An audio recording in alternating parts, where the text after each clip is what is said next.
Hello guys, good morning po. Guys, nag-video lang ako dito kasi para sa YouTube ito. Grabe na. Paggising ko ngayong umaga, tinignan ko yung kahapon pa pala ng umaga, tinignan ko yung mga nangyayari sa social media dito sa Pilipinas. Grabe yung ginawa ng mga nasa nanunungkulan ngayon.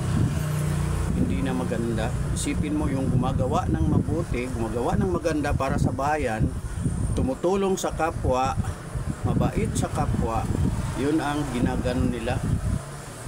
Sana matauhan lahat ang tao, pati yung PNP, EFP, matauhan sila kung ano yung ginagawa ng nasa administrasyon ngayon.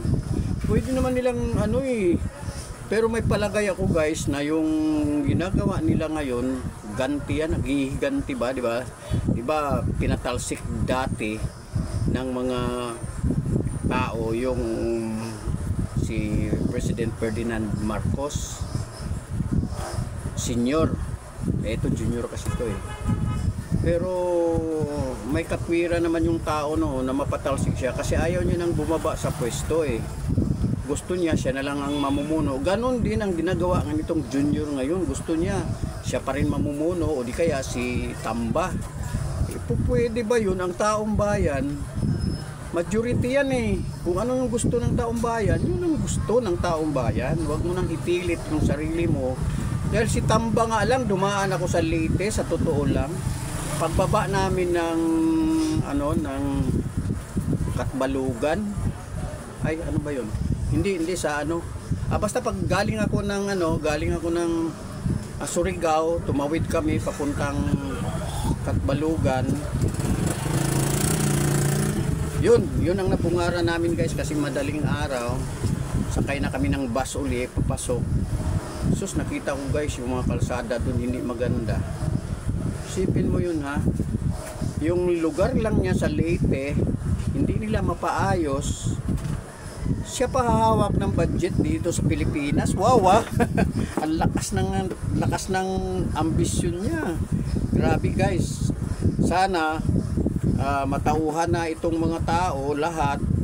Pwede naman tayo mag people's power eh. Kahit may mangyari man o wala, at least nag people's power tayo. Ilang milyon yung INC hindi nila pinansin. Grabe.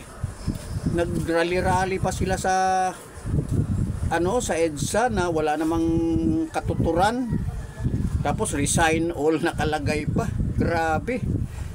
Yan ba'y maganda guys? Hindi. Kasi ako kahit kahit mahirap lang tayo, ako mahirap lang. Tingnan mo yung background ko sa likod, ang pintuan ko, plywood lang yan.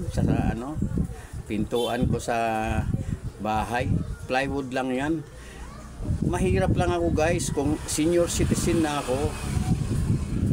Paano ako matatahimik kung ganyang nakakarinig ako ng balita, ng mga bagong balita na si Sara, si Vice President Sara ay ida-down nila.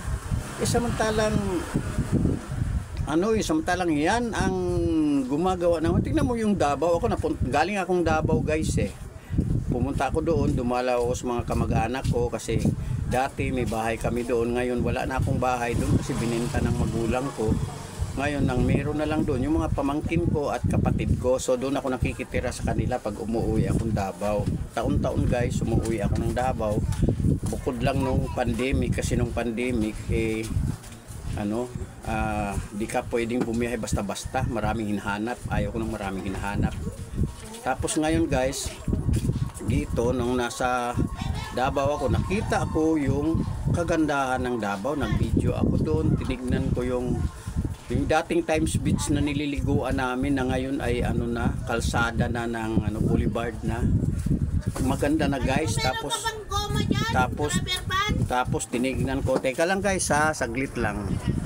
Ayan guys, tuloy tayo na interrupt lang kasi meron akong customer. Alam mo guys, kasi na ako senior citizen ako, pero kahit na senior citizen pa ako guys, nagbabayad pa rin ako ng tax. Kasi yung hindi sa tax na individual kasi yung mga nagninegosyo ako guys Siyempre kukuha ka ng mga permit, kaya yun ang guys, yun ang tax ko bali. Kasi senior citizen na ako eh. Dapat nga tutulungan ako ng gobyerno, kaso wala guys eh. So mahirap pa rin. Mula nung magtrabaho ako guys, edad akong 20, nagbabayad na ako ng tax hanggang ngayon. Individual tax ha, yung income tax return, yun nagbabayad ako kada buwan, kada sweldo yun. Kinsenas katapusan, hinahati nila yun para maliit ang maliit yung tax mo. Ganun. Tapos ganito lang mangyayari sa Pilipinas. Grabe guys. Siyempre hindi rin ako makakatiis dahil apektado ako guys sa mga pagmahal ng bilihin, lahat. So ano ang gagawin mo kung sakaling ikaw apektado, di ba? Papalag ka. Kaya guys, dito nakikiramdam lang ako sa mga kung ano ang susunod nilang gawin, pero makikijoin ako. Sayang yung iglesia kung nasabayan sana yun, tsaka kasi hindi na dapat nagtatag na talaga ng magandang ng people's power ba. Sana gawin uli ng iglesia yun na mag people's power para kita natin sa kay Bangag at saka kay Tamba na ang mga Pilipino ngayon ay bukas na ang mata, palaban na. Yung West Philippine Sea, kung lupa lang yan, diginira na yan ng mga Pilipino kaso dagat yan, kaya di natin maabot yan, mahirap gumiyera dyan, wala tayong mga bangka. Ang bangka natin mga katig lang, di natin kakayanin yung mga submarino at saka so ganun guys ang nangyayari. Isipin mo yung gumagawa ng mabuti, marami silang pautot guys.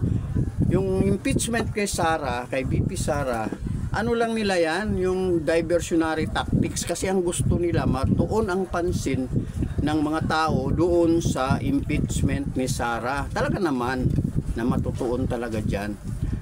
Hindi nila naiisip yung ginawa nila sa 2025 budget na maraming anomalya. So binuking na sila, may kaso na sila sa Supreme Court. Sana magtuloy-tuloy yon at sila, kasi impeachable yung ginawa nila kasama si Bongbong Marcos. Kasi yun guys yung pagpirma niya, siya, tanga o tatanga-tanga, kasi pumirma siya na na ganun ang nangyari, o order niya na ganun, o si Tamba ang may gusto nun, pero kasama pa rin siya kasi kasabwat siya Hindi na pwedeng hindi niya alam yun. Presidente ka, wala kang alam. Ka? Laki-laki ng ng confidential fund mo na alam ba yun? Ilang milyon yun? Bilyon yata. Samantalang si Sara 125 million lang. Sa kanya bilyon. Tapos si Sara pa ang pinag-initan nila. Tapos ibinigay nila yun huling date na. Yung siyempre kailangan ni Sara yun, pang mood na yun sa dapat nilang pagbigyan, dahil huli na ibinigay sa kanya yung kanyang Tsaka umayaw si Sara sa sa administrasyon niya dahil wala na nga sa ayos guys. Si Sara kasi guys, iba yan matapang na yan, matapang pero nasa lugar. Yan ang mga taga Davao guys. Kaya kung matalo man si Sara, kung matalo o manalo, kung manalo okay lang, pero kung matalo sa impeachment, meron pang pulong at meron pang basti. Mag-vice si Digong. Wala silang laban pa rin sa 2028 election.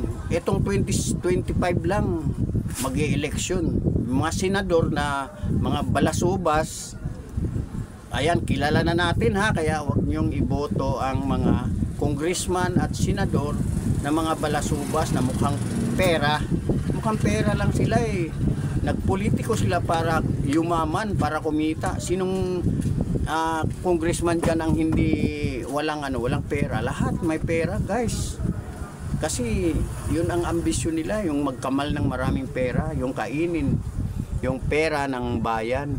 So guys, watch out na lang sa eleksyon.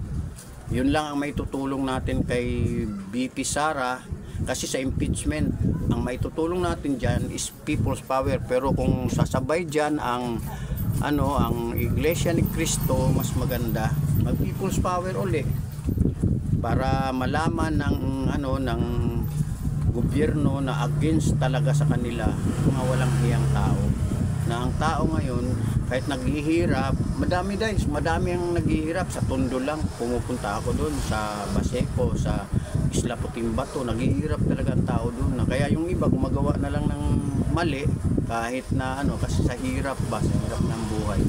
Ako guys, kaya ako magbablog kasi i-charity ko itong vlog ko. Kung sana medyo i-subscribe niyo itong vlog kong to, para meron akong channel guys sa YouTube, yung Eliezer Jacoby Vlog. Itong vlog ko na to, i-subscribe niyo guys, para kung meron kayong gustong itulong, gusto ko kumita na ako, gusto kong itulong sa inyo, pwede. Meron din akong Facebook guys. Ang Facebook ko is Eliezer Jacoby. Ako doon, nagpo-post din ako halos araw-araw. Kahapon lang hindi ako nakapag-post kasi pumunta ako ng LTO, inayos ko yung lisensya ko. Pero ipopost ko yung mga kuha ko doon sa kahit na 1 minute lang yun o 2 minutes, ipopost ko yun mamaya-maya. Okay guys, watch out na lang guys, kasi natsambahan na natin yung mga walang hiyang yung mga walang hiyang mga congressman. So kailangan na lang natin na huwag silang iboto ngayong eleksyon. Mag-street PDP laban tayo guys sa ni under Duterte's ba yan nila, yung grupo nila. Kasi kung PDP laban, kahit straight, kahit basta yung congressman, isama mo doon yung congressman, para kasi si Pulong congressman yan doon sa dito sa Cainta kasi ito congressman mag-street PDP ka, lahat ng mga sa PDP, kahit meron kang ayaw doon, tanggapin mo na at least PDP ang masusunod. Pag si Sara ang umupong presidente o Duterte ang umupo sa susunod na eleksyon ng presidente sa 2028, mahihirapan na sila guys, basta ang presidente ay Duterte. Marami pa guys, andyan si Basti tsaka si Pulong, may mga Duterte pa na mga kasunod dyan. Gusto ko guys, mahawakan nila ang Pilipinas ng gusto ko nga 10 years o 20 years, kasi sila guys, magaganda yung nila magaganda yung adhikain nila sa Pilipinas. Ayaw nila ng away, tsaka lang siguro ipag-away ang mga yan kung kaya na.